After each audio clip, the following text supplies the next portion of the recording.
et l'ensemble des acteurs du handball professionnel ont souhaité exprimer leur soutien aux proches et familles des victimes et rappeler que le sport et le handball avant tout est un terrain de partage, de communion et de solidarité. C'est tous ensemble que nous devons continuer à vivre et c'est tous ensemble que nous allons rendre hommage à ceux qui ont été touchés par ces attentats en se recueillant sur une minute de silence. Mais juste avant, mesdames et messieurs, pour renforcer votre soutien et pour accompagner cet hommage au mieux, nous vous proposons, encore une fois, toutes et tous, d'utiliser vos téléphones portables en mode torche, briquet ou toute autre sauce lumineuse à l'occasion de cette minute de silence. Merci, c'est parti.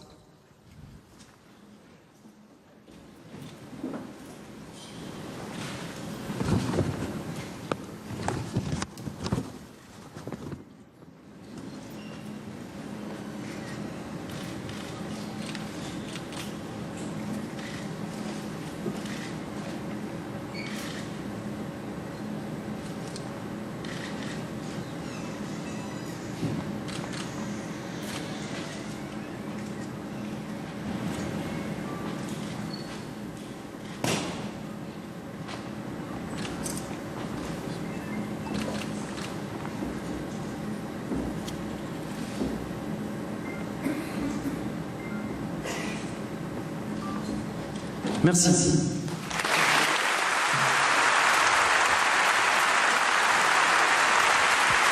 Alors, mesdames et messieurs, on va également vous demander de rester debout, car dans quelques instants, l'hymne national français sera chanté par un ancien joueur de rugby à 15, argentin international. Il est ancien pilier du Stade Toulousain. Il est devenu baryton pour des pièces d'opéra. Aujourd'hui, mesdames et messieurs, Omar Hassan va donc vous chanter la Marseillaise.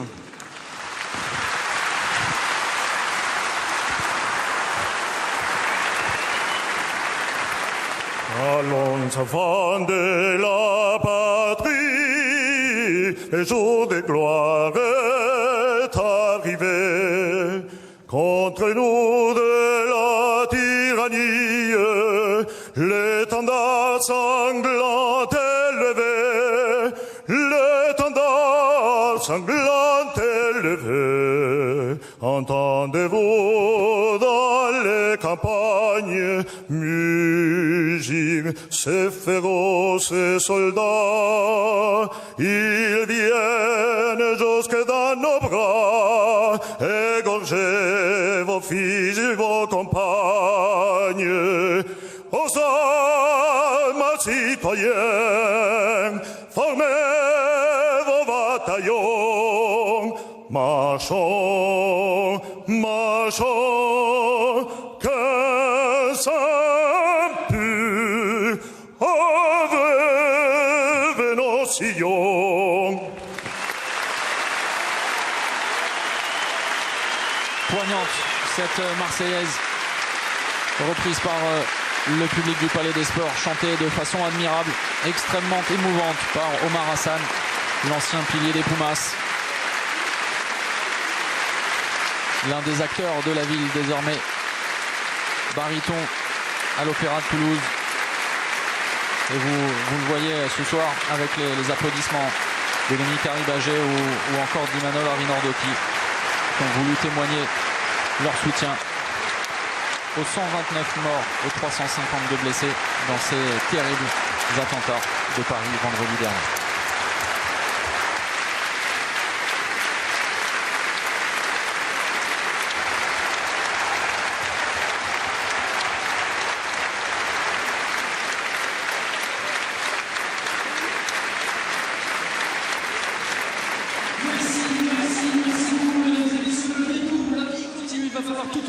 Allez, c'est ce que disait Philippe Gardan avec certains joueurs qui se sont exprimés dans la presse et qui avaient envie, François-Xavier, de retrouver les terrains pour exorciser cette colère, cette douleur intérieure que tout le monde vit.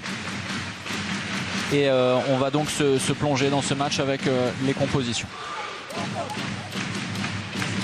Oui, de belles paroles pour Philippe Gardan. En tout cas, le discours a été apprécié. Vous voyez le set qui va démarrer du côté du Phoenix de Toulouse. On y est habitué. Illich Sur l'aile gauche, Georgeski de l'autre côté. La surprise, c'est Bonilori qui va être titularisé sur le poste pivot. Sevalievich arrière gauche, le buteur de cette équipe toulousaine, Maxime Gilbert en meneur de jeu. Et puis, vous l'avez dit, le retour de Valentin Porte dans les buts. L'homme en forme, c'est Cyril Dumoulin. Depuis sa non-convocation, finalement, eh bien, ça lui a fait beaucoup de bien. Côté parisien, c'est du classique également. Onrubia, Karabatic, Lucas Ballot. Presque du classique avec Sergi Onofrienko. Alors oui, ces derniers temps, ensuite à la blessure de Xavier Baraché, Onofrienko qui a été remarquable du côté de Kiel, Karabatic, Nicolas sur le poste de meneur de jeu et Michael Hansen sur le poste d'arrière gauche, Thierry Omeyer dans les buts. Les arbitres de la rencontre, vous les connaissez, les habitués des terrains du championnat de France, Clément Bader et Loïc Weber. Alors c'est l'inverse, c'est toujours le même problème. Ouais, effectivement. Alors les duels que nous avons choisis avec alors c'est vous qui les avez choisis, vous nous expliquez évidemment Cyril Dumoulin qui est très très bon depuis sa non-sélection dans un premier temps par Claude Messa qui est juste derrière nous, qui assiste à la rencontre face à Thierry Omeyer. Cyril Dumoulin qui avait été excellent la saison dernière lors du match nul 29 partout. Deux hommes en forme, hein. Cyril Dumoulin, vous l'avez dit, depuis 3-4 matchs c'est vraiment très très bon. On a affaire aux deux portiers de l'équipe de France avec Vincent Gérard, le trio qui était du côté de la Golden League. Et puis un petit mot sur Omeyer qui a réalisé une performance sensationnelle, une de plus du côté de Kiel. L'autre duel, c'est un duel de demi-centre qui ne joue pas forcément demi-centre. Sevalievich est utilisé sur le poste d'arrière gauche, c'est l'homme fort vraiment en attaque. La belle surprise, je le répète, et mea culpa, à Hanovre, il n'était pas la moitié de ce qu'il est sous les couleurs toulousaines. Et puis Daniel Narcisse est très très bon ces dernières semaines.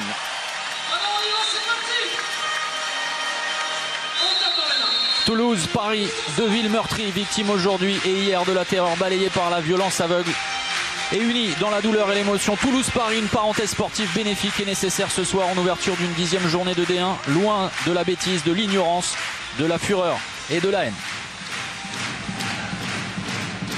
Vous l'a dit, Bonilori à l'intérieur, on s'attendait à Zuizey. Bonilori qui a été très bon depuis son retour de blessure. Et Maxime Gilbert. Manque d'ajustement sur cette première tentative de Maxime Gilbert avec alors une autre solution avec l'utilisation de Bonilori au poste de pivot, évidemment avec sa taille.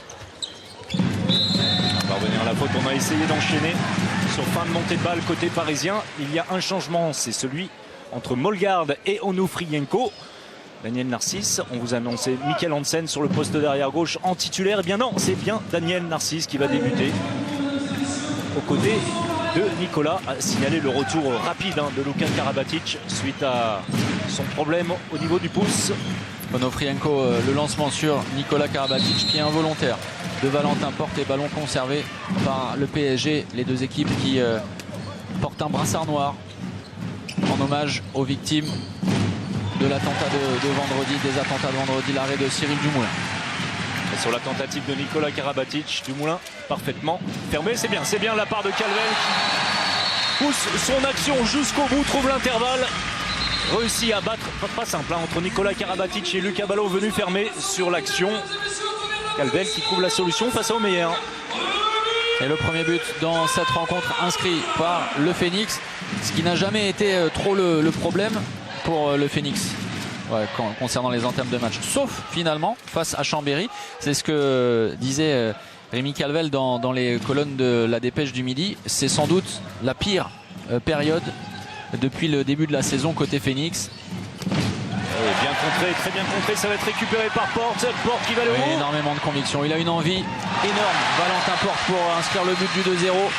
De retour sur les terrains après 2 mois d'absence, après sa blessure et sa fracture au poignet. La faute sur Nicolas Karabatic de la part de Morancy et le carton jaune. Alors pour ceux qui n'ont plus croisé Valentin Porte ces 2 derniers mois, c'est bien lui. Un petit poussin. C'est bien lui. On dirait Georgeski presque. C'est incroyable. C'est vrai. Il a perdu près de 10 kilos. C'est ce qu'il nous disait, 12 kilos. C'est incroyable. Alors, il a gagné en vitesse, il se sent mieux tout simplement. C'est également sans doute une mesure nécessaire pour se préserver de certaines blessures. Maintenant, il ne faut pas se mettre dans le rouge totalement. Onofrienko qui est trop statique, servi par Nicolas Karabatic. On joue auprès à côté parisien, on réussit à trouver la solution. Non, c'est récupéré, mais la faute était commise sur le Russe. Dommage, un bon renversement de jeu de cet homme, Nicolas Karabatic. Onofrienko qui n'a pas pu servir Lucas Ballot alors que le décalage avait été réalisé dans un premier temps. Et double croisé avec le tir longue distance de Narcisse arrêté par Cyril Dumoulin. Bonne entrée en matière du gardien de l'équipe de France. Et la fin de montée de balle, la solution non, très bonne défense, l'arrêt qui sera mis au crédit de Thierry Omeyer. C'est sans doute le plus facile de sa carrière. Oh Nicolas, attention, la grosse faute sur Nikola Karabatic qui va valoir un simple carton jaune. Oui, avec vous savez, la progression dans les sanctions en début de rencontre, ça paraît logique. Oui, complètement. Le 7 mètres à venir également, qui surprend un petit peu plus là, les défenseurs toulousains. C'est totalement involontaire de la part de Rémi Calvel. Vous parliez de la taille de Bonilori associé à Morancy. On a un bloc central de contrôle très très haut. Intéressant ce premier affrontement entre Mikkel Hansen et un Cyril Dumoulin. Déjà parfaitement dans sa rencontre.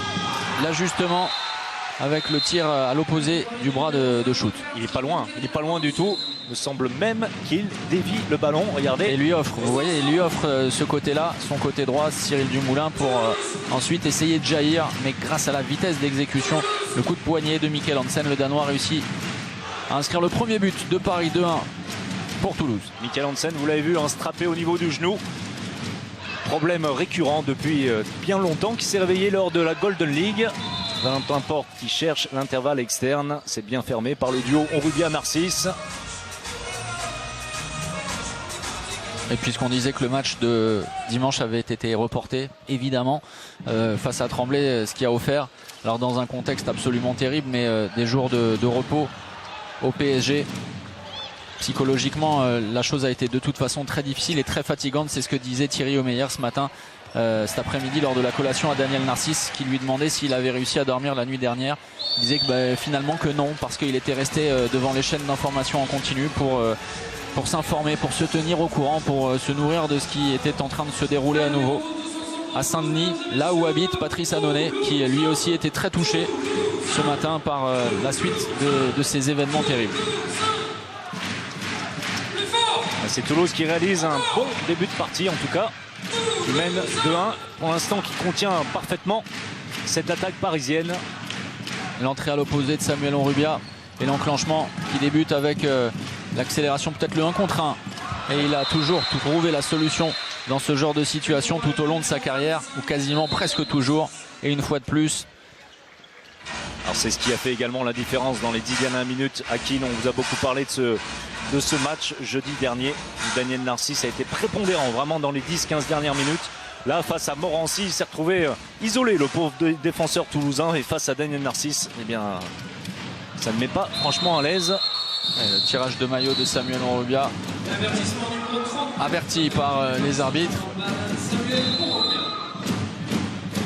Et Valentin Porte qui va insister sur ce côté droit, avec la bonne fixation, le point d'ancrage offert par Bonilori qui, alors vous voyez, ça sera la difficulté, l'utilisation de Bonilori, parce que comme il défend secteur 3 au poste 3 et que vous avez aperçu ça.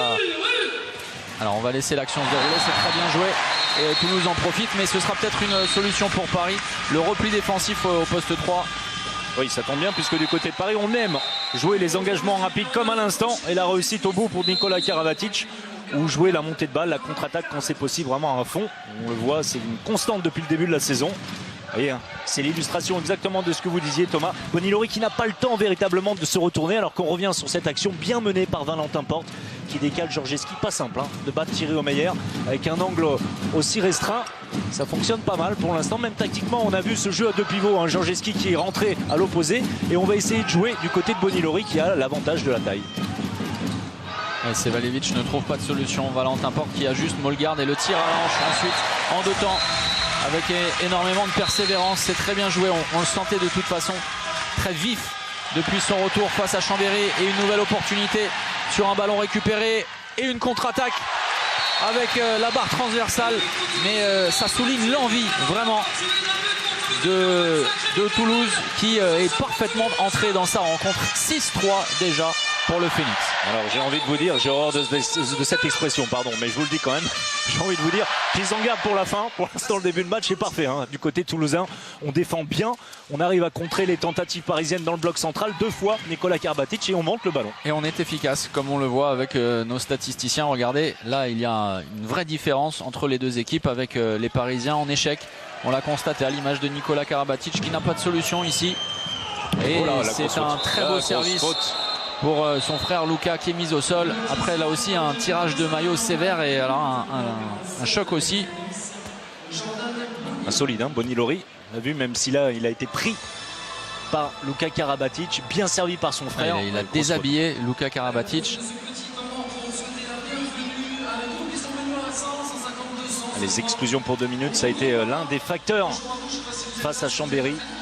Par 8 fois, 8 au total. Ouais. les Toulousains ont été exclus une seule fois du côté de Chambéry et ça a fait la différence sur la fin. Alors pas simplement parce que le staff et la direction du Phoenix étaient extrêmement mécontents de la façon dont la rencontre avait été arbitrée.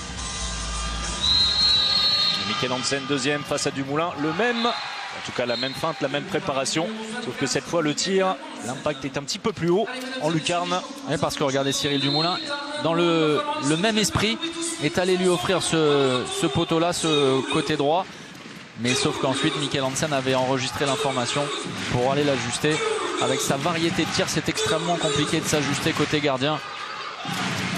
Le jeu placé toulousain avec le mouvement, double mouvement des ailiers habituels en infériorité numérique. Calvel, on trouve néanmoins une solution. Oh, ça passe entre les jambes. Superbe Nemanja Ilić qui avait été remarquable, un vrai poison la saison dernière lors de la venue du PSG. Lucas Ballot sur l'engagement rapide, l'autre ailier, le vis-à-vis de Nemanja Ilić, comme pour se rattraper de cet oubli. Oui, même si Lucas Ballot n'avait pas grand chose à se reprocher sur la tentative d'Ilić avec un angle vraiment très très faible. Il a réussi à battre Thierry Omeyer, premier poteau. Ensuite, vous l'avez vu, hein, ça va très très vite. Engagement rapide, bien conclu par Lucas Ballot, qui a pris tout son temps face à Dumoulin. Le mouvement à 5 contre 6, vous en aviez parlé. C'est toujours le même pratiquement pour toutes les équipes du monde. C'est Valjevic pour le moment mutique, qui ne trouve pas de solution, qui n'arrive pas à se situer. On a toujours l'impression qu'il est en demi-position dans le secteur offensif. Voilà, entre deux mouvements. Vous voyez, il ne sait pas prendre l'information. Il tente sa chance de loin, mais vous voyez, hein, à l'image de ce tir complètement raté, c'est forcé. C'est forcé, c'est exactement ça. La part de Sevaljevic, qui avait été assez discret depuis le début de la partie, mais ça jouait bien du côté de Toulouse. Il n'y avait pas de raison pour lui d'aller prendre des tirs plus ou moins risqués. Là, il a forcé son tir à plus de 9 mètres. Thierry Omeyer était vigilant, tir à mi-hauteur, qualité moindre. Ça, c'est bien fait. Superbe le renversement et derrière la finition signée Luka Karabatic, très bien joué de la part du PSG. Du tableau noir. Vraiment, on écarte à droite, on fixe bien entre Nikola Karabatic et Daniel Narcisse qui lui sert ensuite. Luka Karabatic à l'intérieur. La finition, petit Chabala, premier poteau, ça suffit pour battre Cyril Dumoulin. Vous pouvez nous laisser vos messages, vos remarques, nous transmettre également vos pensées du soir à la lumière de ces événements via le hashtag En d'Action. Vous n'hésitez pas, on se fera un plaisir de les relayer sur l'antenne. Entrée intérieure d'Abalo, Molgard resté en attaque, superbe. Le Schwenker est derrière. Le manque de réussite parce que le ballon n'est pas entré, c'est bien arbitré. Et la tentative de 1 contre 1. Et passage et en le force. passage Oui, en non, force. on n'est pas d'accord. Ouais, On n'est pas d'accord.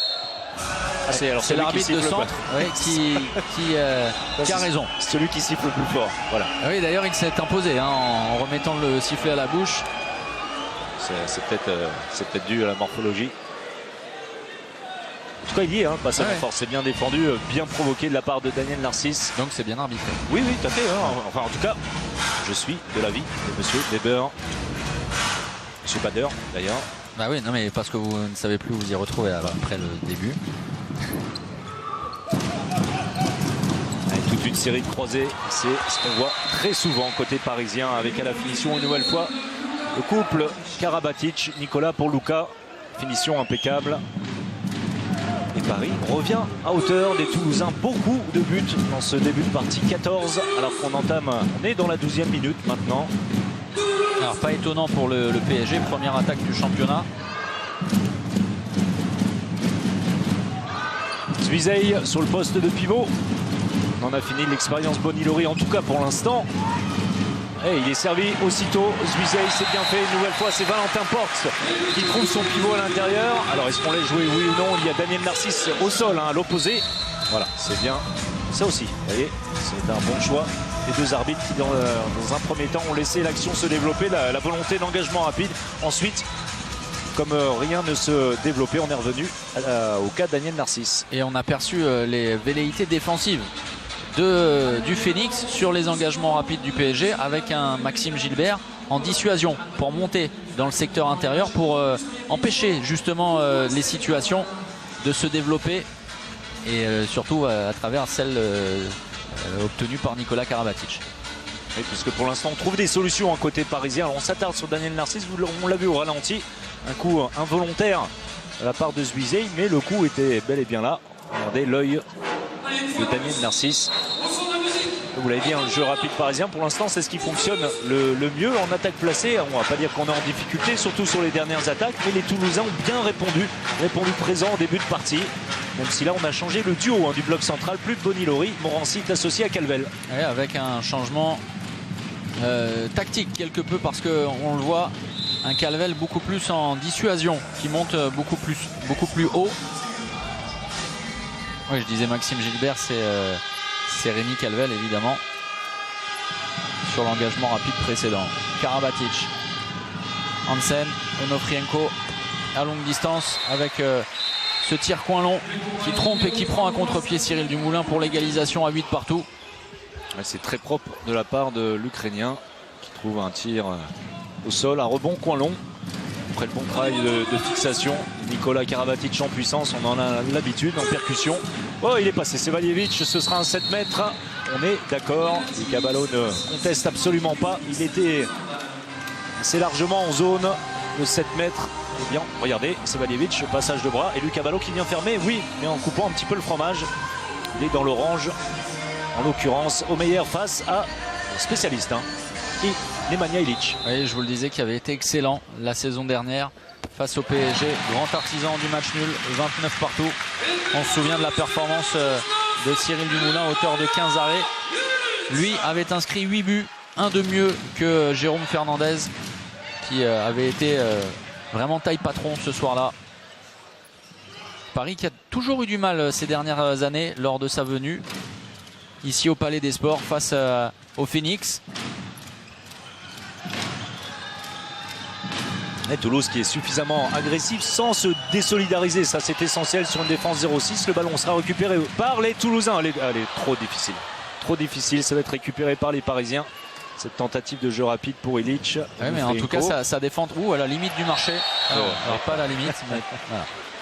Pris par la patrouille et Maxime Gilbert. L'ajustement, non, pas de lob possible, pas à ce genre de tentative face à Thierry Omeyer. Avec une très bonne défense de Toulouse, c'est à signaler. C'est là que Maxime Gilbert doit absolument progresser à la finition.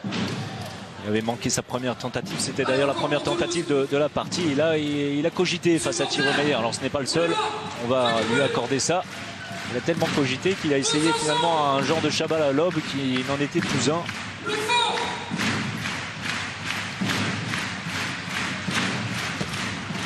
Avec la force de Mikkel Hansen, ce ballon trouve le chemin du but de Cyril Dumoulin, battu.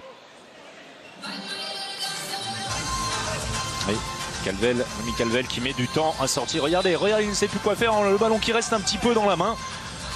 Ce n'est pas l'arrêt le plus difficile de Thierry Omeyer. Troisième but sur 3 tentatives pour Mikkel Hansen à 100%. Le Yago avec Zwiezey. Un Sevalievich pour le moment totalement absent. Et cette fois, Georgievski n'a pas trouvé la solution avec Thierry Omeyer sur son deuxième poteau. Le passage de bras et le servir. Là, il aurait pu profiter. Luka Karabatic parce qu'il était en zone. On était limite par 2 fois. Les Toulousains qui réclament passage en force. Et vous l'avez dit Thomas, dans un premier temps, le défenseur sur Luka était en zone. On va revoir ça, regardez. Qui c'est qui fait le tour? C'est Sevalievich. Ouais, alors que Ilić semble en dehors. Il n'y a pas de gros contact avec Molgard qui trouve la solution. C'est la première fois que Paris passe devant cette partie. Au terme des 15 premières minutes, effectivement. Et Sevalievich toujours impuissant ce soir. On le sentait de toute façon dans ce schéma défensif qui lui est offert. Il a du mal à trouver sa place et à s'offrir des situations dangereuses. Même si là la situation était plutôt favorable. La mauvaise nouvelle pour les Toulousains, c'est que Thierry Omeyer est en train de gentiment monter en régime, enchaînant les parades. Et pour l'instant 4 au total, 30% d'arrêt. Loin de ce qu'il a offert face à Kiel en première période. C'était absolument prodigieux. Il était sur une autre planète. Les 20 premières minutes qui ont totalement bluffé le monde du handball en Allemagne. Imaginez, lui qui n'est pas un inconnu du tout en Allemagne, loin s'en faut. Eh bien, on a été totalement bluffé. On rappelle la stat, on a été à 11 arrêts à la 16e minute, me semble-t-il. 76%. Ouais, c'est pas mal. Incroyable. Allez, mesdames et messieurs, on a quand même l'impression que ça y est, le Paris Saint-Germain handball a pris un petit but d'avance et les Toulousains sont déjà sortis du Palais des Sports. Mais que se passe-t-il? Êtes-vous présent pour affronter cette équipe de Toulouse? Il n'a pas supporté la comparaison au niveau physique sur cette action d'Onofrienko, pardon. Onofrienko totalement relancé par Luca Ballot après 2 échecs face à Kiel et qui a ensuite offert son meilleur match depuis son arrivée cet été au PSG. On parlait de Dilic tout à l'heure, grand artisan du nul la saison dernière face au PSG. Onofrienko vraiment a été extrêmement important, précieux dans les moments clés de cette rencontre. Et je garderai en mémoire votre propos. Rappelez-vous, c'est peut-être un détail. La passe d'Abalo pour Onofrienko en contre-attaque alors que Abalo était absolument tout seul, mais certainement avec l'idée de relancer l'Ukrainien. Et ça a transformé tout simplement Onofrienko qui avait été très bon derrière et qui réalise un bon début de partie de 7 mètres. Vous savez quoi? J'en ai parlé avec Luca Ballot. Alors lui, il estimait qu'il était en mauvaise position pour se voir offrir ce tir et a voulu être altruiste pour éviter de se voir l'angle bouché. D'accord, ok. Bon, on va reconnaître. Nous semblait qu'il était tout seul. Ouais, c'est ça. Bon, Michael Hansen qui trouve la solution. C'est la 3e fois sur 7 mètres face à Dumoulin, toujours du même côté. Et toujours plus proche sur les tentatives à 7 mètres de Michael Hansen. Cyril Dumoulin, le temps mort pris par Philippe Gardan, +2 en faveur du PSG qui depuis 15 minutes faisait la course derrière un Phoenix désormais mené et en difficulté dans le secteur offensif. On l'a très bien fait sur les 10 premières minutes. Après, on s'évapore au niveau de l'attaque. On a dit qu'on travaillait longtemps, quoi. On fait tir rapide là, on fait tir rapide là. C'est pas. Qu'est-ce qu'on a dit? Sur les 10-15 premières secondes, on n'aura pas la solution. Vous allez croire que vous allez avoir la solution, mais on l'a pas. Ils sont encore bien en place. Il faut qu'on arrive à les travailler beaucoup plus longtemps, les mecs, quoi. Sur nos fixations et surtout nos enclenchements longs. Ok? Travaillez, soyez patients là-dessus. Il faut les bouger, les grands, quoi. Et plus on va travailler, plus ils vont se découvrir et on va trouver Mia sur les gains de position. Ok? Concentrez-vous là-dessus, quoi. Ok? En défense, les gars, on est en train de s'écarter. Restez ensemble. Restez ensemble en défense, on s'écarte. Il a raison, les gars, on est trop éclatés. On reste ensemble et on continue à monter les ballons, surtout. Nous sommes Toulouse. Et vous avez aperçu Daniel Angelkovic, le Cyrano de Bergerac, de Philippe Gardan, le souffleur, de Christian qui lui souffle à l'oreille. C'est ça. Voilà les idées qu'il a envie en tout cas d'imposer, non, mais en tout cas de transmettre.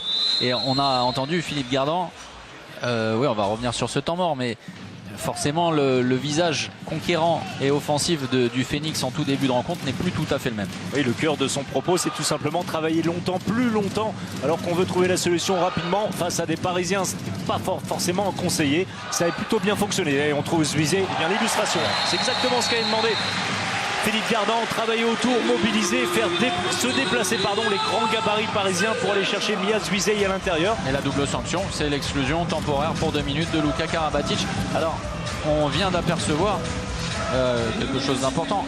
Alvaro et Gilbert. C'est exactement ce choix tactique payant de Philippe Gardan en deuxième période face à Chambéry qui avait totalement relancé le Phoenix avec beaucoup plus de mobilité, beaucoup plus d'ingéniosité dans les choix, avec l'accélération de jeu. Alors vous voyez la double stricte, on va revenir sur l'attaque toulousaine lors de la prochaine possession de balle, mais avec 2 demi-centres, forcément la chose n'est plus tout à fait la même. L'Espagnol qui a eu du mal à débuter. Oh là là, l'oubli énorme. Et derrière l'échec. Et un coup à jouer. Onufrienko qui revient maintenant. On va effectuer le changement attaque-défense. Georgeski fait son retour en lieu et place de Calvel. Oui, et la tentative de Onufrienko, l'espace face au but était aussi grand que celui qu'il s'était fait dans la défense toulousaine. Avec une mésentente au cœur de la défense toulousaine. Oui, sans dégâts. En supériorité numérique, c'était... regardez ça, regardez. Dominique Brett et toutes les équipes d'AMP Visual qui nous remontrent ça. Il était même finalement... surpris. Oui, non mais regardez Cyril Dumoulin qui joue à peine le jeu, qui pense qu'il est battu de toute façon, qui est plutôt surpris de cet échec. Et avec un Zuizey qui s'était un petit peu oublié sur le changement avec le pivot. Alors, certes, il l'avait accompagné, mais bien trop loin. Il ne s'était pas rééquilibré vers Onufrienko pour le clamier. Oh, attention, c'est trop précipité. Gilbert. Alors, les arbitres estiment que le ballon a été touché, ce dont se défend Nikola Karabatic. Et pas évident, avec un Maxime Gilbert qui va repasser à la moulinette Gardan, qui vient juste de prendre le temps mort pour dire il faut travailler longtemps, faire se déplacer ses joueurs parisiens en défense. Et au bout de 2 passes, Maxime cherche à l'intérieur, Zuizey. C'est un péché d'orgueil parce que la situation est celle-ci. C'est bien fait, ça. D'une supériorité numérique, il est allé provoquer le jet de 7 mètres sur Mollegarde. C'est très bien joué de la part de Valentin Porte. Oui, c'est ce qu'on disait, alors c'est pas toujours, mais c'est parfois le défaut de joueurs un peu pressés et de vouloir faire la différence sur supériorité numérique. Alors ça c'est intéressant, une petite aparté, un jour on essaiera de convaincre notre chef d'édition Steven Le Diagorne de nous confier une palette pour mettre en avant le jeu des feintes, les feintes qu'on n'utilise pas assez dans le handball moderne, et pourtant il y a des joueurs qui jouent d'une manière absolument géniale avec ça. Je pense notamment à un certain Andy Schmidt, le meneur de jeu des Rhein-Neckar Leuven. On vous rappelle que les Rhein-Neckar se sont imposés face à Montpellier, malheureusement. Illich face à Annonay, ça passe. C'est comme ça que Valentin Porte a fait s'enfuir un défenseur parisien pour se créer un intervalle et aller obtenir le jet de 7 mètres qui a très bien transformé Nemanja Illich. Et le temps mort salvateur pour le Phoenix. Regardez le différentiel désormais.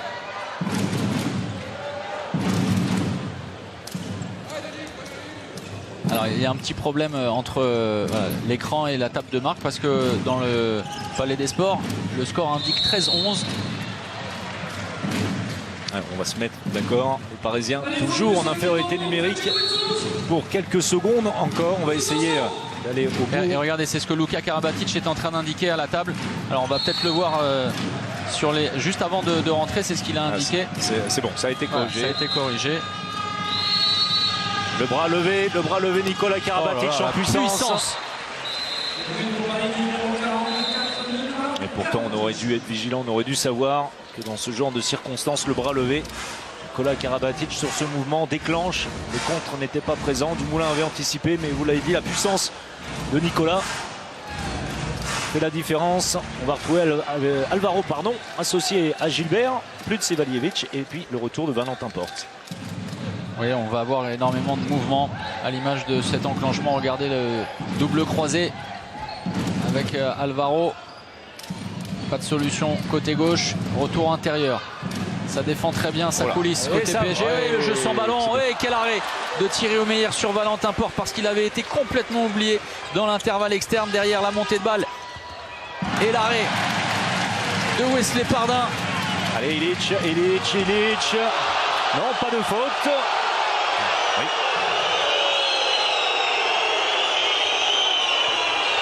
Le président d'Allard debout dans les tribunes comme un supporter de la première heure qui n'en revient pas de la décision des arbitres.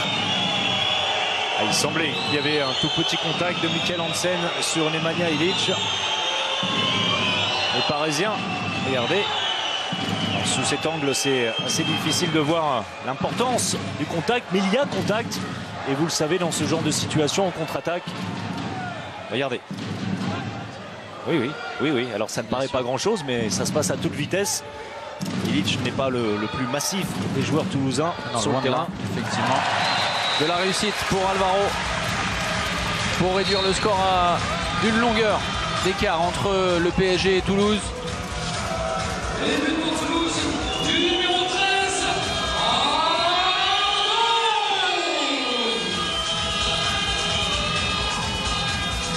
Et le retour de Onufrienko. Karabatic, Hansen, la base arrière du PSG. Le bloc de Luka Karabatic entre le poste 2 et le poste 3. Voilà, servi, bien défendu. mais bien défendu, effectivement. Là, ça c'est voué à l'échec, malheureusement. Cette passe en cloche de Wesley Pardin, ça va très vite du côté de Michael Hansen. Ouais, quel arrêt Pardin de Wesley Pardin qui a joué à l'araignée là-dessus. Bon, ça sera difficile. Ce sera difficile, ça Et va être récupéré. ça fait un nouvel échec pour Nemanja Ilić dans le même genre de circonstances quasiment. Et Rémi Calvel qui va mettre un petit peu d'ordre. Ça joue à toute allure des deux côtés. On accepte le rythme. Très difficile hein, pour Ilić d'aller conclure cette action avec une course qui le déporte vers l'extérieur. L'entrée à l'opposé de Georgievski. Et il avait peut-être une solution, Valentin Porte. Gilbert qui sert Zvijej. Récupération de Georgievski et derrière. Voilà, après 2 échecs, Nemanja Ilić retrouve le chemin du but pour l'égalisation à 13 partout. En tout cas des Toulousains que Philippe Gardan attendait combatifs. C'est ce qu'il nous avait confié avant la partie. Et bien une leçon. S'arrache sur tous les ballons. Georgievski qui arrive à la lutte. Avec un ballon au sol à s'en saisir, bien servir Ilić. Les conseils de Noka Serdaruzic pour Thierry Omeyer. Alors qu'est-ce que Noka Serdaruzic peut bien dire à Thierry Omeyer pour lui donner des conseils? On lui demandera. On le lui demandera. Et ce contre de Morancy. Oh là là, le raté énorme de Nofrienko sur ce contre, effectivement, en haute altitude de Morancy. Superbe contre. Ainsi, Dominique Brett, vous pouvez nous mettre ça de côté. Un contre de basketteur. Si je vous parle de basket pour Morancy, ce n'est pas un hasard. Son frère, et oui, c'est la famille. Ouais. Un véritable, une chaussette de la part de Morancy qui ne s'était pas précipité vers Nicolas. Nicolas était libre au moment du tir. Oh, magnifique. Le tir ultra puissant d'Alvaro dans le coin long pour tromper la vigilance de Thierry Omeyer. Et toujours cette volonté côté PSG de se projeter rapidement vers l'avant. Et entre Onofrienko et Melic, entré il y a quelques instants, le côté droit parisien n'est pas franchement convaincant. Exception faite évidemment de Lucas Ballot. Melic qui manque également de compétition.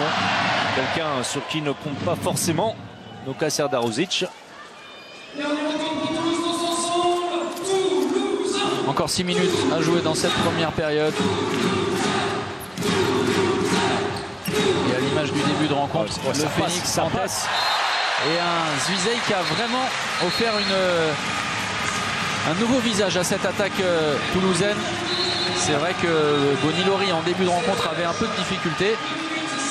2 minutes pour Michael Hansen. À sa grande surprise, regardez. Pour avoir accroché le maillot de Zvijej justement. Alors la passe très osée hein, de Valentin Porte, alors que Molgard n'était pas véritablement sorti sur lui.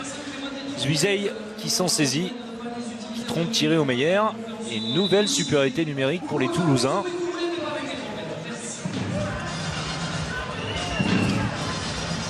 Et la défense toulousaine extrêmement performante depuis quelques instants. Karabatic, Onofrienko, pas de solution côté droit, retour intérieur peut-être. Le Phoenix très haut sur la ligne des 9 mètres. On ne sort pas sur Narcisse. Oh, alors ça. Oui, vous stigmatisez systématiquement la défense en demi-position. Regardez, il est en retard de toute façon, c'est clair. Morancy, surtout il intervient de côté, trop tard. C'est un Daniel Narcisse qui s'était déjà envolé.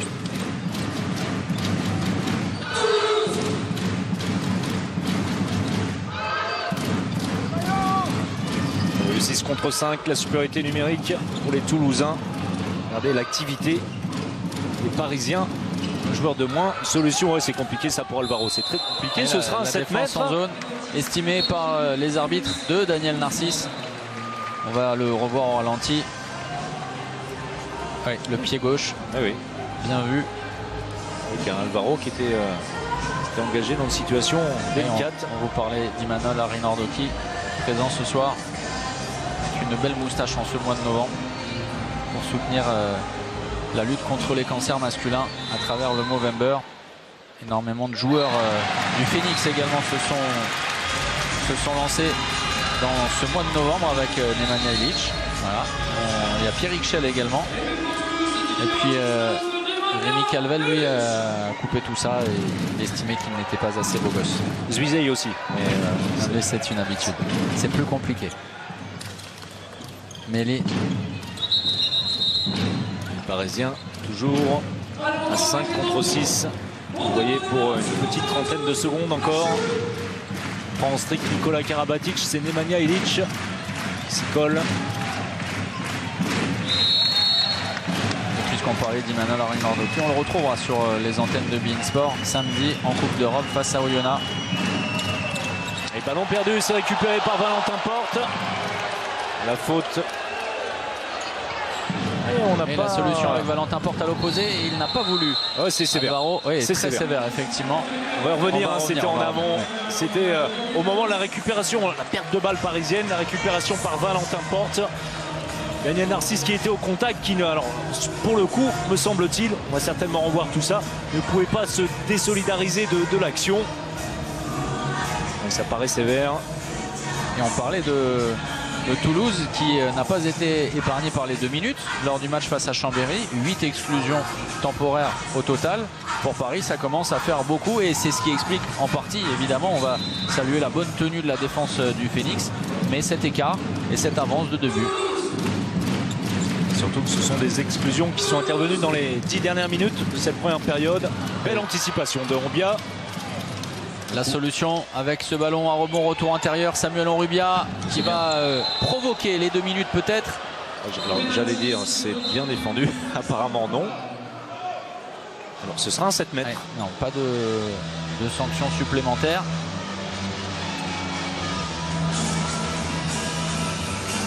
Alors sur la fin de l'action, vous allez le voir, oui, Alvaro met le pied en zone. Ceci dit, le ballon est déjà parti.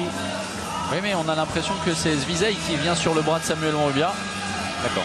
Bon, c'est pour une défense en zone qu'on a donné ce 7 mètres. Michael Hansen. Oh là là. Toujours aussi facile. La facilité parce qu'il est très vif. Wesley Pardin, il est tout de suite allé rechercher son pied, regardez. Impeccable. Les 2 tireurs de 7 mètres, que ce soit pour Paris avec Michael Hansen et Ilic de l'autre côté. Que des réussites.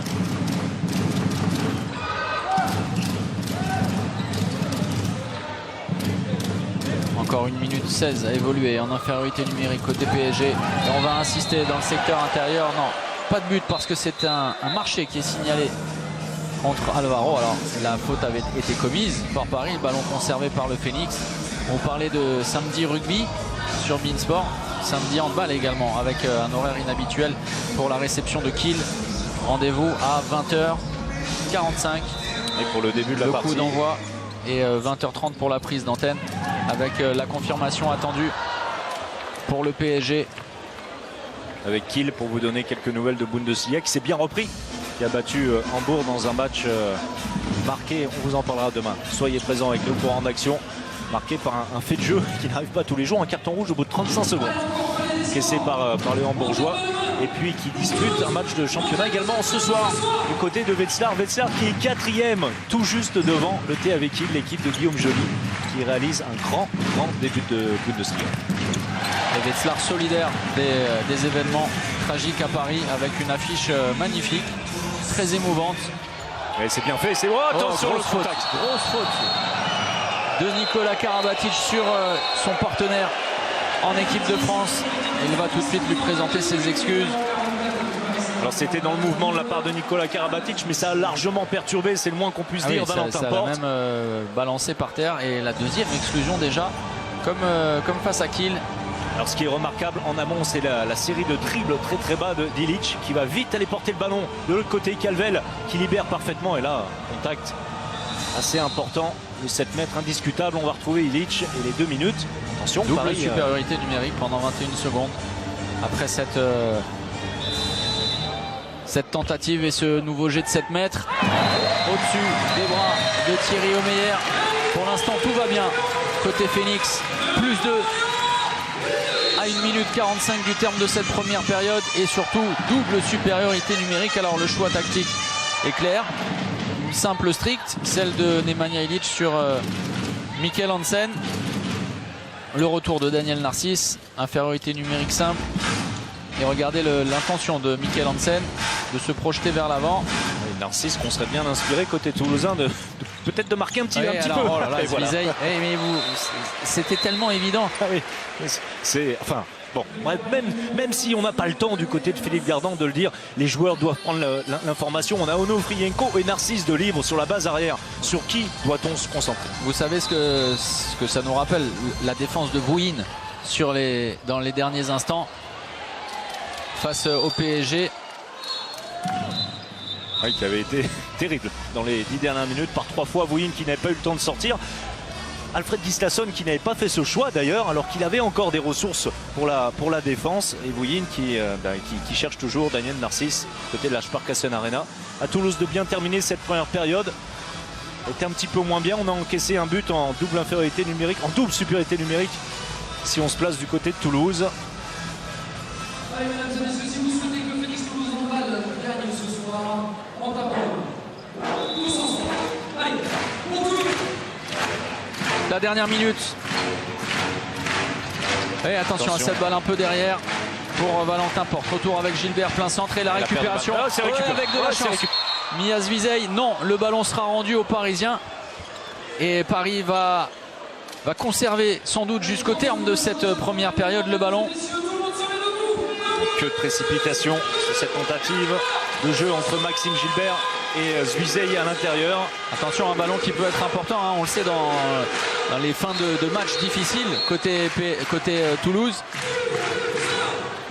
On va essuyer le ballon pour ces 17 dernières secondes. Paris qui va évidemment aller au bout de cette possession. Toujours en infériorité numérique, les Parisiens.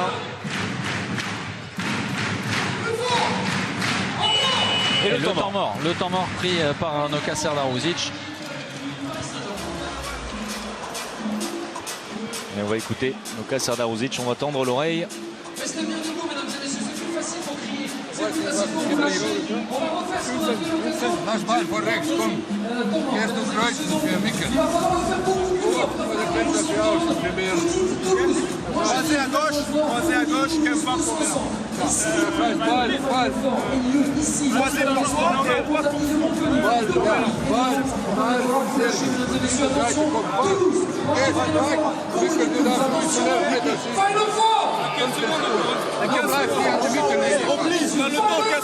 Alors croisé à gauche, ça on l'a compris, et Kempa derrière. On va faire un petit peu d'histoire de handball. Bernard Kempa, qui est un Allemand bien évidemment, qui a inventé le Kung Fu. On dit Kempa en allemand et dans tous les autres pays, sauf en France où on dit Kung Fu, c'est comme ça. Ça doit finir sur le côté droit. Le Kempa, le Kung Fu pour Omelic, Onofrienko. Narcisse qui va entamer un croisé pour Mikkel Hansen. Et donc ça va se passer côté Maxime Gilbert et Alvaro. Oui, sauf que Illich va monter très très haut Oui, pour bien perturber. Et il peut entamer, attention de l'autre côté. Eh bien non, pas de Et Kempa. pourtant, une dernière Attention, opportunité. attention. Oh là là là là, très risqué. Ce but ne sera pas accordé. On va en rester là au terme de cette première période. 17-16 en faveur de Toulouse. Première période bien gérée par le Phoenix. Et Toulouse a bien débuté la partie. On a senti l'équipe de Philippe Gardan tout de suite dans le coup, que ce soit en défense, en attaque. On a eu un petit coup de moins bien à la 15e minute environ où Paris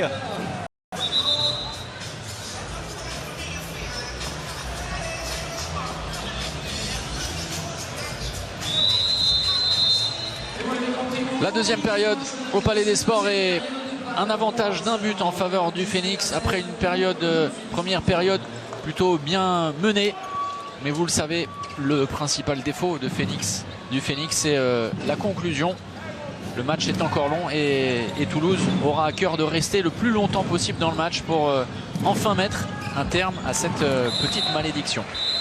Une action qu'on voit très souvent, je le répète, côté parisien, une multitude, non, mais enfin 3 croisés enchaînés. Et on trouve une solution avec le bon travail de Luka Karabatic à l'intérieur qui tasse, qui aplatit la défense. Nicolas, cette fois, en profite et ramène Paris à hauteur. Nicolas Karabatic qui est sous la menace d'une disqualification, 2 exclusions temporaires déjà. Ça avait été le cas contre Kiel. Nicolas, bien mieux reçu ici à Toulouse qu'à Kiel. Hein. Rappelez-vous, jeudi dernier. Et qu'à Montpellier aussi. C'est vrai aussi. Pour d'autres raisons. C'est vrai aussi, mais c'est une donnée importante dont vous parlez, Thomas. 2 fois 2 minutes. Il est sous la menace d'un carton rouge. Ça en serait fini pour Nikola Karabatic. Il faut que Philippe Gardan prenne cette information en compte. Ça tarde sur le sol qui a tendance un petit peu à s'effriter. En tout cas, c'est un Côté sponsor. bien méchant.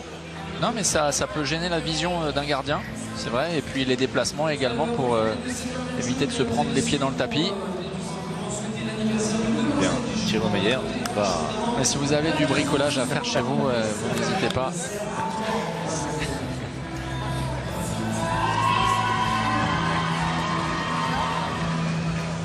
Ça va être succinct. En tout cas, on va essayer de rafistoler tout ça.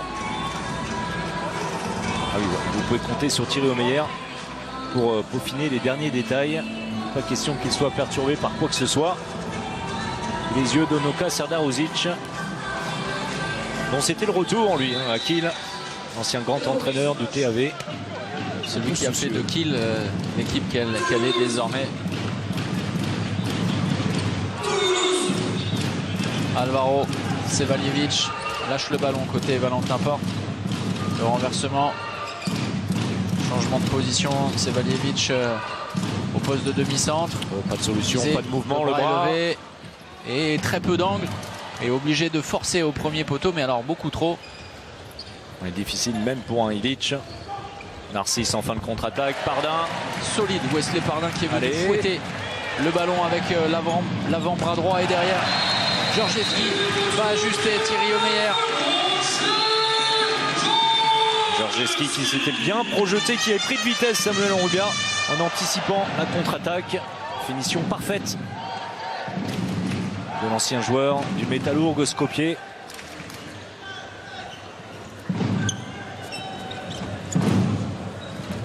on repart en défense côté toulousain avec les mêmes qui avaient terminé la première période, si ce n'est Sevaljevic en plus. Oh, ça c'est difficile pour Nufrienko qui force un petit peu.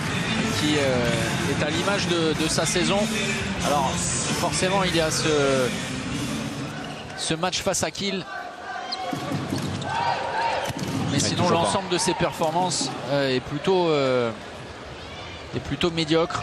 La faute derrière d'un Sevaljevic qui est enfoncé par Lucas Ballot. Égalisation à 18 partout. Alors lui qui vous disait qu'il n'était pas dans une position confortable, on va revenir à cette contre-attaque. Alors qu'il n'a pas de pareil pour être aussi performant dans des situations inconfortables comme celle-là à l'instant avec un Sevaljevic qui était bien revenu, qui avait essayé de provoquer le passage en force. Beaucoup de retenue de Lucas Ballot au niveau du corps, mais au niveau du poignet, de l'avant-bras. Ça fait la différence, il trouve le deuxième poteau. Alors sur le hashtag en action, on nous demande... Joli. Ouais, c'est bien joué avec plein de conviction de la part de Miaz Vizey. Très intéressant vraiment ce choix Miaz Vizey par rapport à celui offert par Boniloré. Et derrière, oh là là, comme vous dites, il a ramassé tout le monde. Daniel Narcisse avec ce tir à près de 10 mètres en suspension. Et regardez, il va très très haut, c'est dans le bon timing, coin long au sol. Petit point imparable, il répond à la réussite de Zbuizey. Une fois encore, bien servi par Valentin Porte.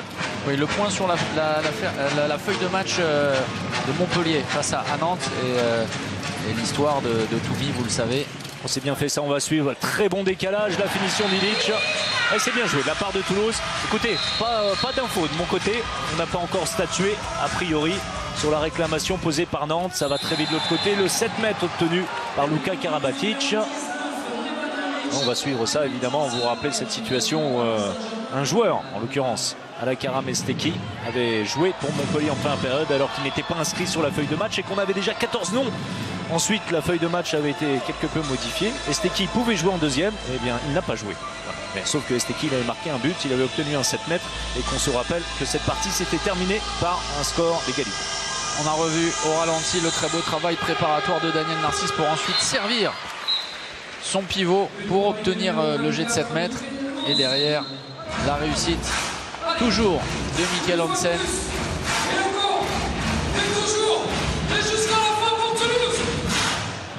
Sevaljevic, Alvaro et Valentin Porte pour la base arrière du Phoenix.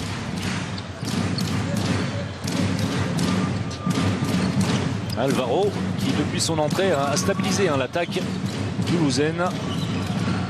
Ouais, c'est bien notamment servi, ça, le demi-tour notamment contact ça. ensuite de Mias Vizey pour battre une nouvelle fois Thierry Omeyer. Et le pour Toulouse du numéro 22, Mias Vizey. Le couple Carabatic. Oh, la grosse faute. Ouh, la Grosse faute sur Luka Karabatic et un simple 7 mètres. Oui. On eût pu penser qu'un jet de 7 mètres allait être offert au PSG. Oui, c'est limite. Et Valentin Porte envoie de l'autre côté Alvaro qui sert Mias Vizey. C'est ce que réclame Nicolas Karabatic qui s'est entretenu avec les arbitres. Il semblait bien que le bras de Valentin Porte, ici à l'image, était au niveau du visage de Luka Karabatic, ce qui aurait pu valoir 2 minutes.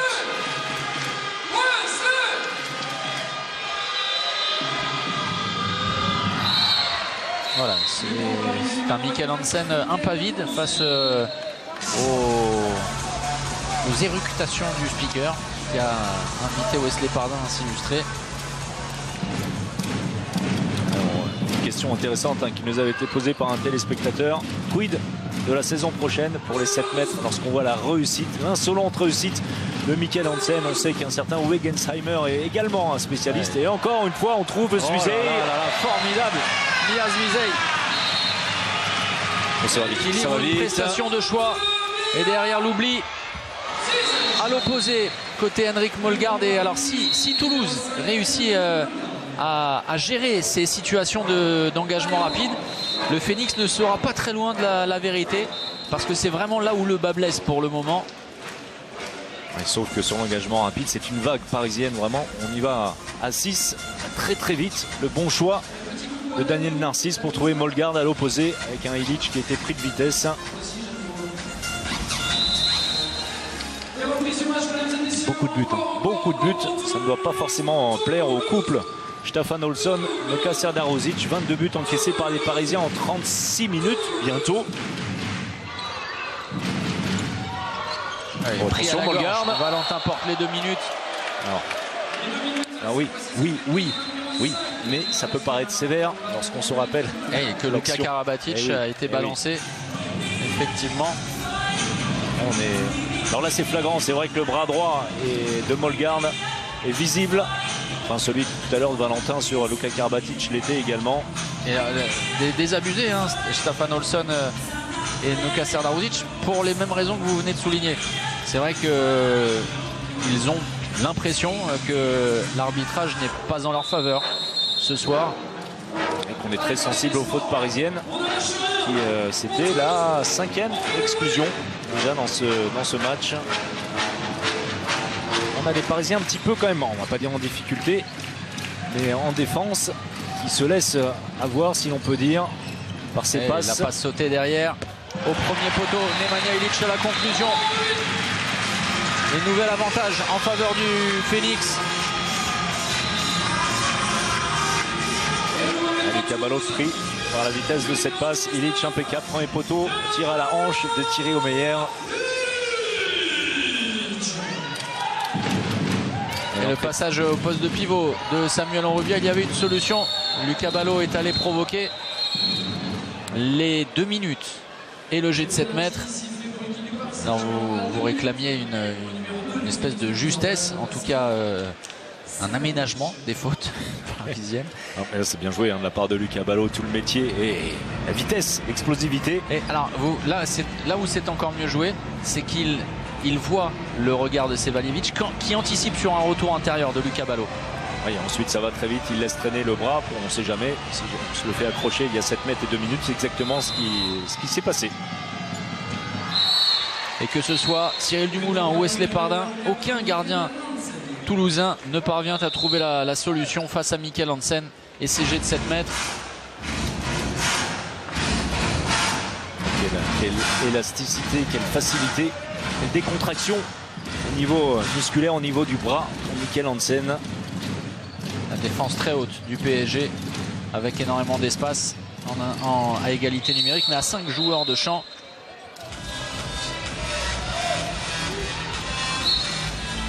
C'est pour ça que la défense parisienne est très haute, pour éviter justement aux Toulousains de trouver l'espace avec un retour intérieur. Alvaro, le mouvement, le jeu sans ballon de Valentin Porte. Et bonne défense de Luka Karabatic qui repousse Alvaro.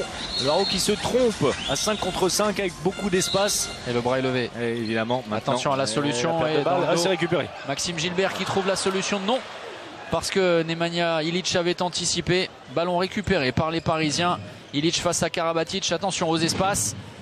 Et Lucas Ballot qui contourne l'intégralité de la défense toulousaine pour servir Daniel Narcisse en force. Et ils vont pousser, bien sûr, ils vont aller au bout et de leur derrière, idée. Et ça fait mal. Alors celle-ci est totalement justifiée. Et d'ailleurs, vous l'avez sans doute aperçu, Morancy ne s'en défend absolument pas. Regardez, il a embarqué tout le monde, Daniel Narcisse. Rien à dire, les 2 minutes pour Morancy qui laisse traîner le bras gauche, vous le voyez, sur Lucas Ballot. C'est très bien joué de la part de Lucas Ballot qui est allé un petit peu mettre de l'allant dans cette attaque parisienne. Et puis c'est Daniel Narcisse en poussant vraiment au bout son action qui permet de créer un intervalle. Et Toulouse qui a mal géré, malheureusement mal géré tactiquement cette situation de 5 contre 5.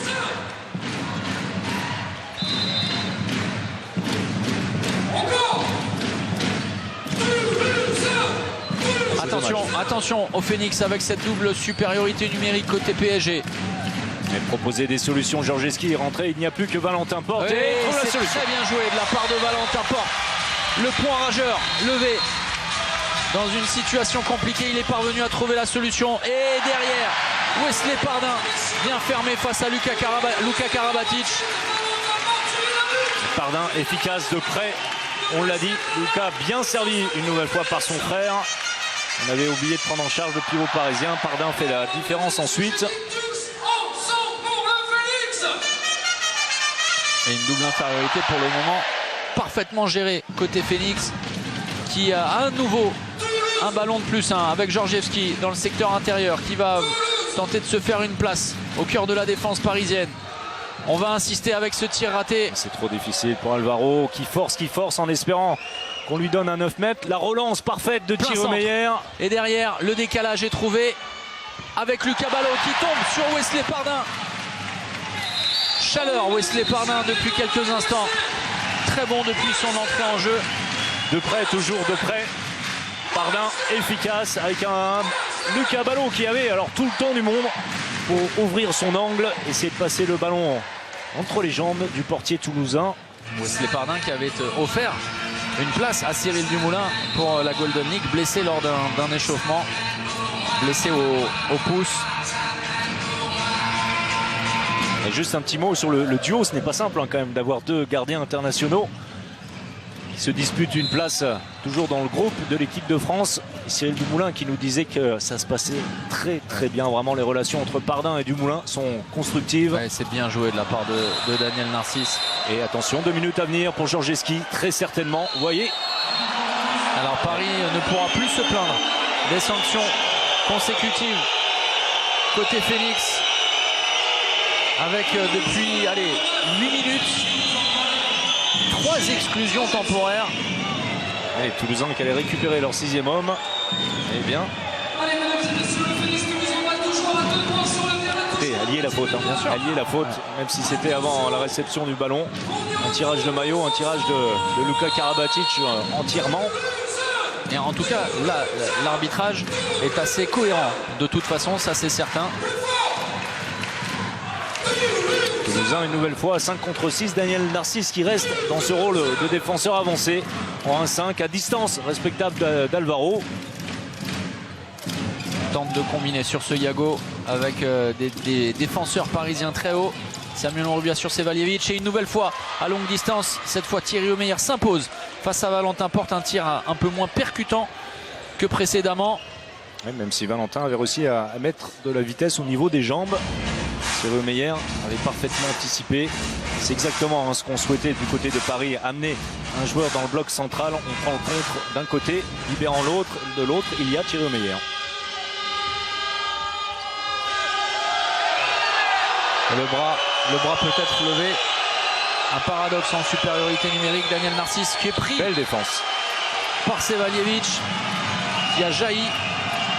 Le bras qui se lève maintenant. Nicolas et Daniel.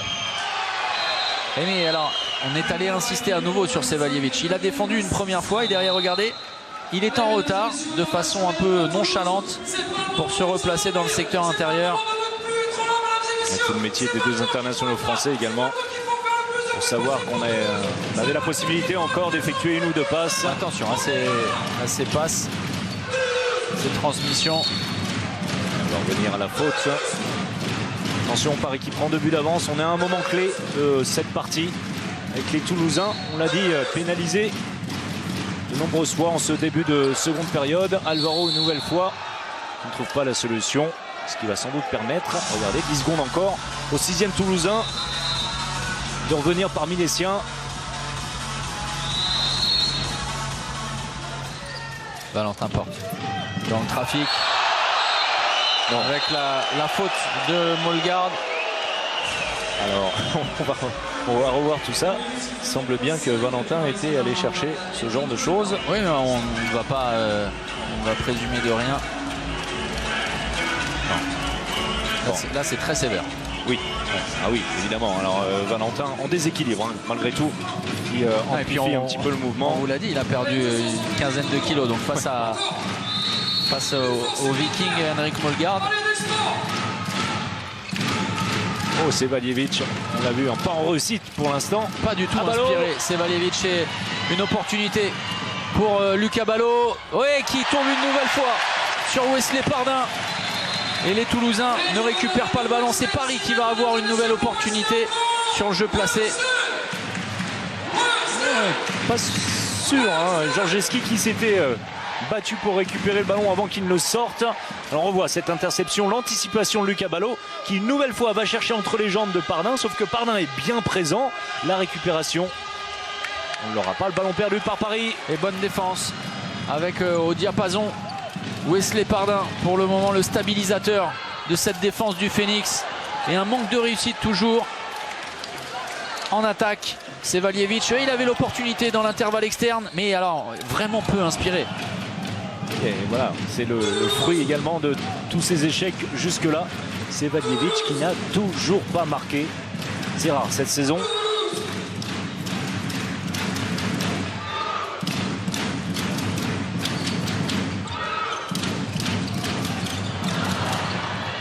Attention, pas d'interception pour Dumoulin, ce sera récupéré pour Toulouse qui n'arrive plus à marquer. La faute d'attention. La vista de Valentin Porte comme tout à l'heure pour servir de façon admirable Nemanja Ilić. Et une nouvelle fois une exclusion temporaire.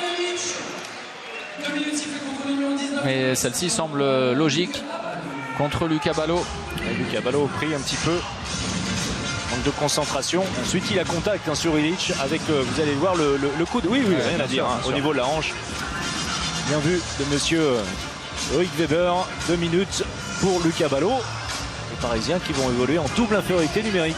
Une nouvelle fois.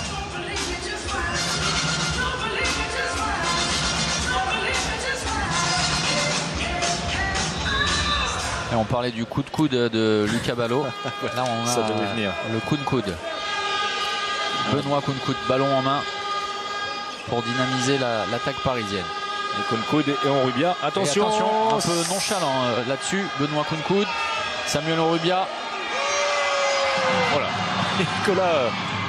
Il est allé faire le boulot. Nicolas Karabatic. Et le 7 mètres. Et Daniel Narcisse qui est allé intelligemment provoquer la faute.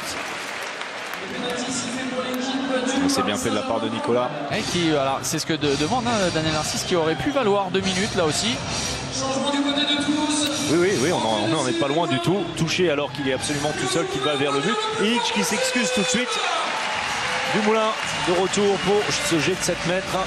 Pour l'instant, le Danois Mikkel Hansen est impeccable. Ça aura été une constante dans cette deuxième période pour le moment. Les exclusions temporaires.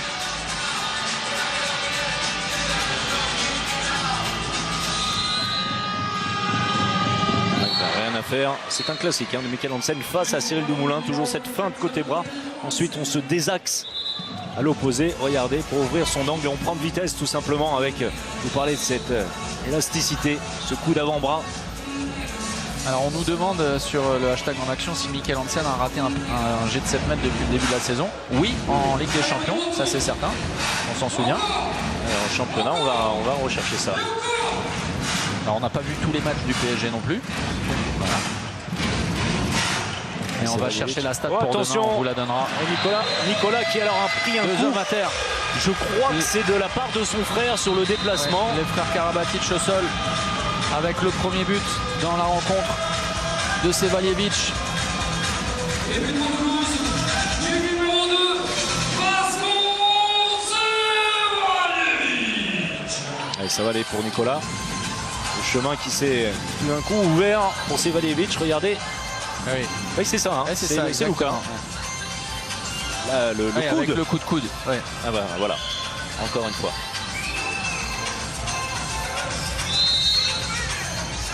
Et alors toute l'équipe d'AMP Visual emmenée de main de maître par Dominique Brett à la réponse à la question de notre téléspectateur. Ils sont fantastiques. Ouais, mais bien sûr qu'ils sont Ah bah fantastiques. oui, de toute manière. Ouais, ben on va saluer nos statisticiens. Depuis le début de la saison, il a raté 3 jets de 7 mètres, Mikkel Hansen. Voilà. Merci les garçons. Nicolas Karabatic, puissance, qui redonne 2 buts d'avance aux Parisiens. Tous ensemble, supporters toulousains. Oui, Parisien. Allez-y. Non, non, les Parisiens, juste un détail, alors qu'il n'en est pas un, ils trouvent facilement les solutions en infériorité numérique. C'est un petit peu problématique pour les Toulousains.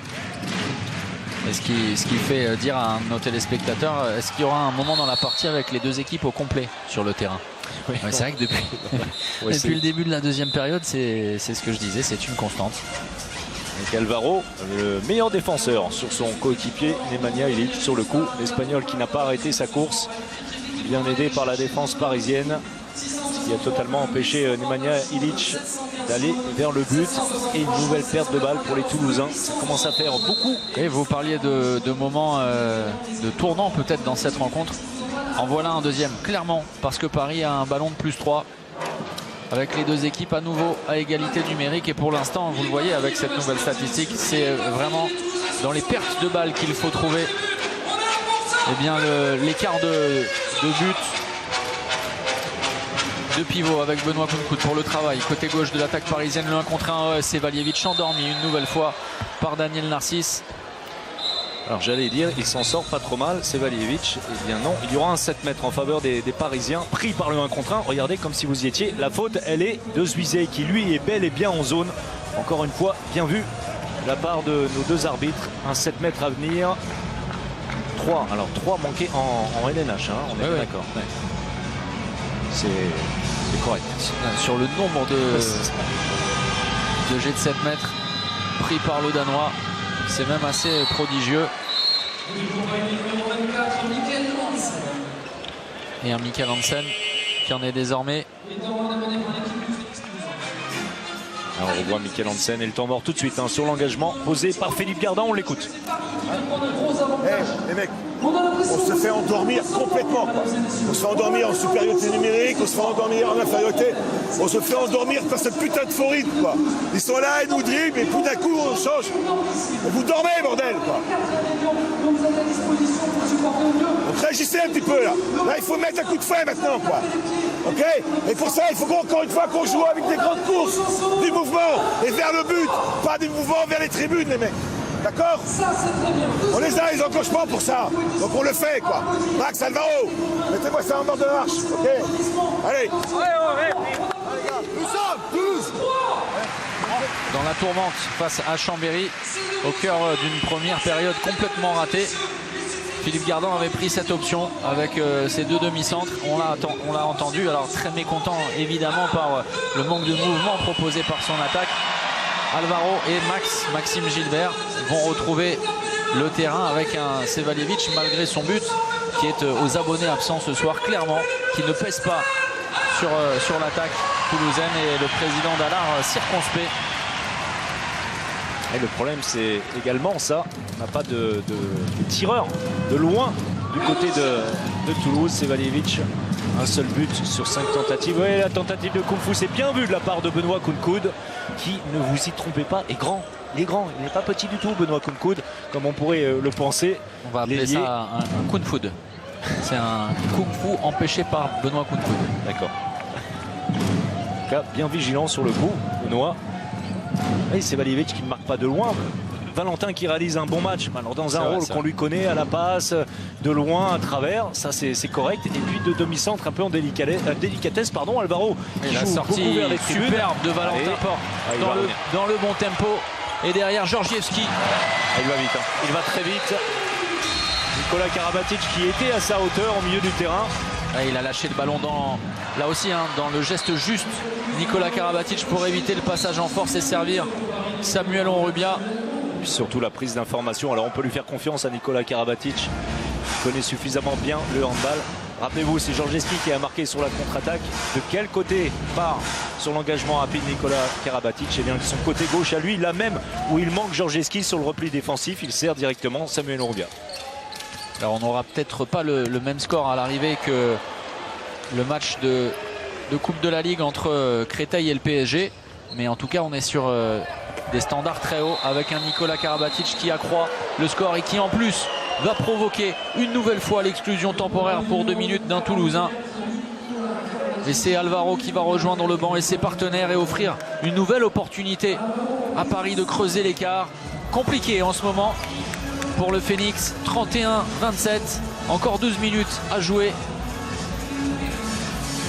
Et on vous parlait de moments clés à la 15e minute de la seconde période. Eh bien, Paris est en train de faire la différence. Est-ce que Toulouse a la possibilité de revenir? C'est mal engagé en infériorité numérique. C'est Michael Hansen qui se charge du cas Valentin Porte. Et il reste sur la base arrière Maxime Gilbert qui n'a pas encore franchement réussi ses actions. En tout cas dans les derniers gestes. Et un Valjevic peu en réussite. Ça va être compliqué pour les Toulousains.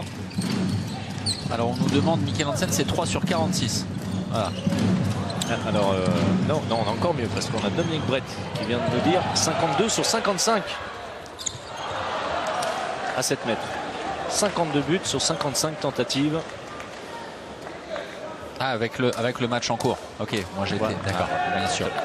Et Benoît Conta, qu'on salue, comme nos amis de Hand News, et qui nous dit que Ploquin notamment a arrêté un pénalty de Michael Hansen, et puis Chapon avec un très beau prénom. Oui, l'un des plus jolis. François-Xavier Chapon. Et c'est bien contré cette tentative de justement Michael Hansen. Ivry, on verra les résultats évidemment, tous les résultats ce soir. C'est des matchs qui se disputent. Un match très important. Ivry qui reçoit Nantes, Ivry qui reste sur une belle victoire face à Créteil. À Créteil, Nantes, un match épique, va-t-on dire, du côté de Montpellier. Un match qui pourrait donner la direction de la suite de la saison pour l'une des deux équipes. Alors, vous voulez que je vous en parle d'Ivry? Allez-y. Ivry qui s'est pris une sévère fessée, déculottée par Nantes. Victoire du H40 à Ivry, à 23. Ah oui, bon d'accord. Voilà. Okay. Bon, voilà, ça c'est fait. Ça vous va ça? Et on sent Nantes bien mieux. Enfin 40 à 23 à l'extérieur. Attention ici, Paris est en train de s'envoler. 5 buts d'avance, pas de solution ce sera. Et bien rien du tout. Ballon du tout au PSG. Et Philippe Dallard mécontent debout, presque, alors pas sur sa chaise. C'est très compliqué à arbitrer ce genre de situation de toute façon. On a vu Benoît Kounkoud très vif pour venir s'installer et ensuite s'immobiliser au moment du contact. Philippe Dallard, jaune. Ouais, un peu désabusé. Ouais, puisque c'est aussi une situation des toutes dernières secondes du côté de Chambéry. Et ça n'avait pas profité à Toulouse. Ce match, cette fin de match, c'est récupéré par Nikola Karabatic qui va tout seul. C'est en force que Nikola Karabatic a fait la différence. Un premier temps avec cette volonté de servir son frère. Et derrière la récupération au premier poteau et le match qui est en train de se dessiner. Le scénario également avec cet avantage désormais de 6 buts. Toulouse n'y arrive plus. Et la défense parisienne poursuit son travail de démolition parce que c'est sur le jeu placé vraiment qu'on voit la vraie différence. Et on reste sur un 5-1 en faveur des Parisiens qui sont en train nettement de faire la différence. Et surtout le manque de possibilités criant sur la base arrière toulousaine, même si on arrive à s'en sortir avec des petites choses. Ça c'était bien essayé, mais regardez la prise de risque. Et surtout, la lecture de Benoît Kounkoud était la bonne pour éviter le genre de situation de tout à l'heure. Ça a été récupéré, on s'explique gentiment, calmement entre Ilic et Nikola Karabatic. Ballon qui avait été dévié par Benoît. Ici à l'image, Benoît Kounkoud.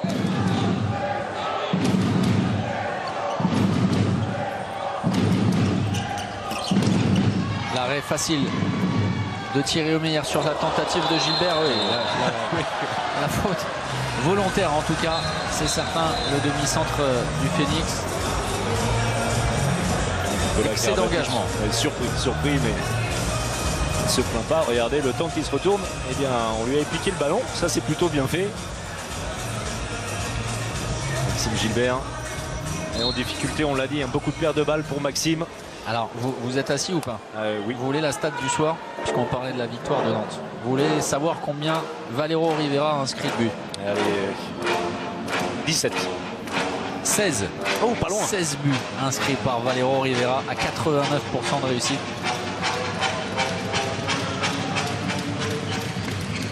Oui, Michael Hansen. Lui, alors, ne va pas en être loin non plus. Hein. Il en est déjà à 11, Michael Hansen. Avec beaucoup de 7 mètres, évidemment.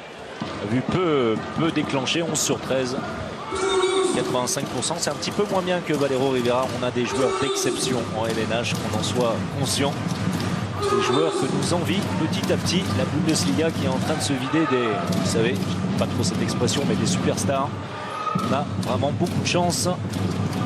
Valero Rivera, meilleur, on rappelle, meilleur ailier gauche du dernier championnat du monde.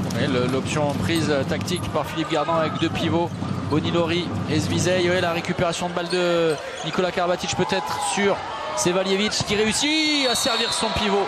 Et derrière l'arrêt de Thierry Omeyer, mais c'est un 7 mètres que se voient offrir les joueurs de Toulouse. L'énorme parade de Thierry Omeyer, on a récupéré le ballon. Alors pourquoi pas de grosse faute sur Bonilori. Petit contact de Michael Hansen avant que le pivot toulousain ne récupère le ballon. C'est Sevaljevic qui a le mérite de se battre. Les consignes de Noka Serdarovic pour son gardien Thierry Omeyer. Et regardez ça, et hop. Énorme. Oh là là, la facilité avec laquelle s'est relevé Thierry qui était complètement battu, qui était en train de faire le ménage, regardez ça. Et derrière, il a jailli pour... Génial, hein, le public. Regardez, écoutez.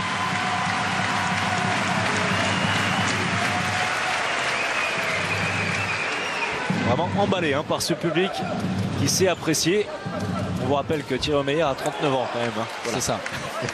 Il vous fait le ménage et moins d'une seconde, une demi-seconde plus tard, il va chercher le ballon en lucarne. Oui, il a fait le ménage d'abord avant d'aller nettoyer ce qui se passait là-haut. Il est très bien élevé. Ouais. Karabatic pour libérer l'espace en faveur de Benoît Kounkoud qui inscrit son premier but dans la rencontre. Benoît qui montre l'une de ses grandes qualités. C'est bien, on est allé très vite côté Toulouse. On a réussi à marquer. Benoît Kounkoud qui a souvent en équipe de France jeune été utilisé sur un poste derrière. Voilà pourquoi je vous précisais que ce joueur n'est pas petit du tout. Il est au-delà du 1m90. À peu près la taille d'un certain Daniel Narcisse. C'est comme une jump pas trop mal. Les deux internationaux désormais, doit-on dire, Nikola Karabatic et Benoît Kounkoud. Voilà, côte à côte. Oh, et le Schwenker. Oh, superbe. Michael Hansen, le geste d'exception. La roucoulette après le Schwenker. Regardez, pour remporter tout le monde, et un Valentin Porte impuissant là-dessus. Et on trouve Bonilori, encore une fois, c'est bien Bonilori qui s'arrache, qui trouve la solution.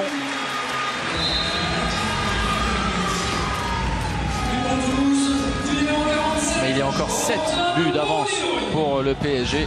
C'est vraiment au cœur de la deuxième période que le Phoenix aura laissé passer sa chance. On est passé de, vous voyez, 28 à 26 en faveur des Parisiens, à 36 à 29. Qui montre toute sa puissance offensive. C'est parti de la défense avec des Toulousains en énorme difficulté en attaque placée. Oui, regardez Kounkoud. De Benoît Kounkoud pour Luka Karabatic. C'est un peu les portes ouvertes. Ça. joue très très vite des deux côtés.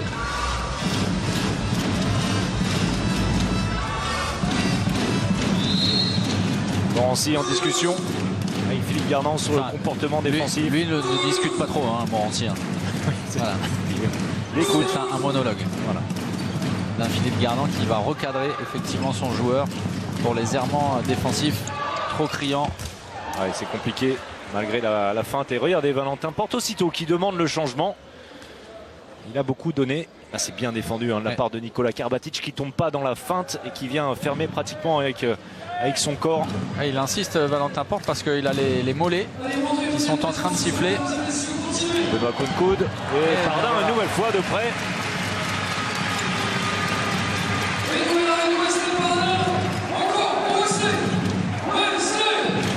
C'est bien hein. Benoît Coude sur un poste d'arrière. Ça propose autre chose.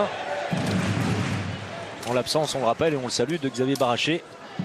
Qui doit encore une dizaine de jours, hein, une semaine à 10 jours, être tenu éloigné des terrains.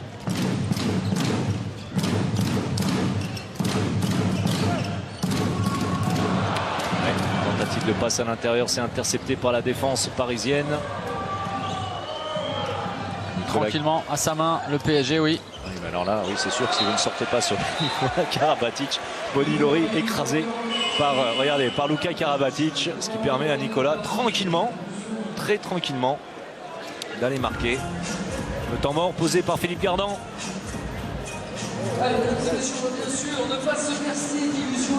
Là, on a le pivot là, Mia, traîne pas trop en position pivot, d'accord? Là, on a une strict là, où on a une strict là. Écartez-moi, fixez là, écartez-moi un peu pour le travail pour Götze et Louis Fay là et le pivot. Amenez-moi là, la défense là, d'accord?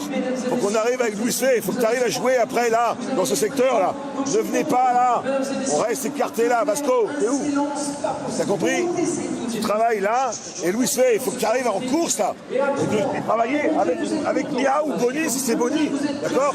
Allez les mecs, travaillez ça là. Allez les mecs, on essaie de reprendre un peu, sinon on va en prendre 15 les mecs là. Allez, nous sommes tous. Vous faites n'importe quoi, mais vous nous faites vibrer les murs de cette salle et vous montrez que vous êtes les Toulousains. Attention à 3. On a entendu Philippe Gardan, on va travailler jusqu'au bout. On le sait bien évidemment. On n'ira plus chercher le PSG. Continuer à travailler pour le futur. On essaie d'installer un système. On va essayer de concentrer la défense parisienne vers le centre pour ensuite aller jouer vers les extérieurs, ce qu'on a trop peu vu en seconde période. Autant Ilic a été bien servi en première période, en début de seconde, autant Georgeski n'a pas été utilisé hein, dans son à son aile droite.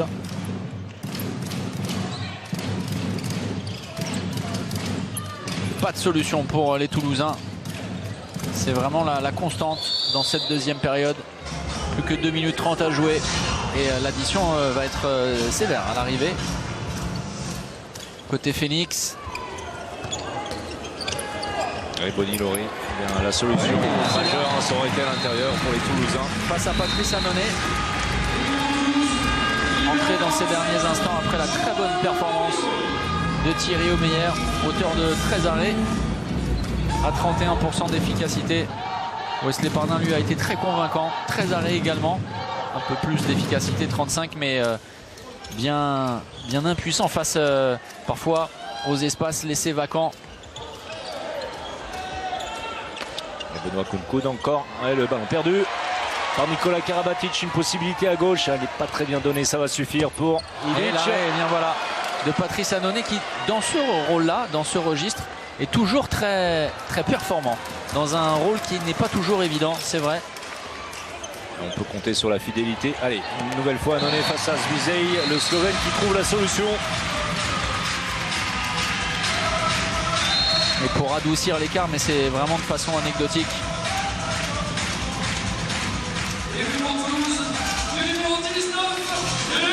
On sentait dès le départ qu'on aurait le droit à beaucoup de buts ce soir. Eh bien, ça s'est vérifié. 17-16 à la pause. Et Paris qui s'est envolé à la 15e minute, à peu près dans cette seconde période. Et Paris va finalement, après avoir été inquiété, effectivement, s'imposer tranquillement. Attention, Mikkel Hansen resté au sol. Les arbitres vont laisser l'action se dérouler. On va évidemment suivre voilà, la blessure de Mikkel Hansen qui a été touché, sonné. Ça a l'air d'aller. Mikkel Hansen qui va être indispensable au PSG samedi à 20h45 pour le match retour, si on doit l'appeler comme ça, face à Kiel. La première manche a été gagnée de manière absolument remarquable face aux Allemands. C'est en retombe, donc Mikkel Hansen se fait mal. Il n'est pas heureux. Alors il y a un petit contact de Reina, l'Espagnol. Et regardez, hein, on vous parlait de ce merveilleux public du Palais des Sports qui, malgré la défaite, eh bien, se lève pour applaudir son équipe, évidemment, le PSG pour la performance, et puis saluer la sortie des joueurs qui, dans un contexte très difficile, vous le savez, se sont livrés pour oublier le temps d'un instant et d'une soirée les tragiques incidents, les tragiques événements de Paris. Et l'interception de l'Espagnol. Possibilité, Sevaljevic qui vient tout seul. Le bon retour de Mikkel Hansen. Il ne connaît pas de grosse faute, pas de 2 minutes pour lui. Il y en a eu suffisamment dans cette partie. Voilà pour cette rencontre avec la victoire logique du PSG. Un succès 38 à 33. Important pour la suite du championnat. Mais l'essentiel ce soir était peut-être ailleurs, avec ce supplément d'âme apporté par le public de Toulouse. Une soirée compliquée, un symbole fort.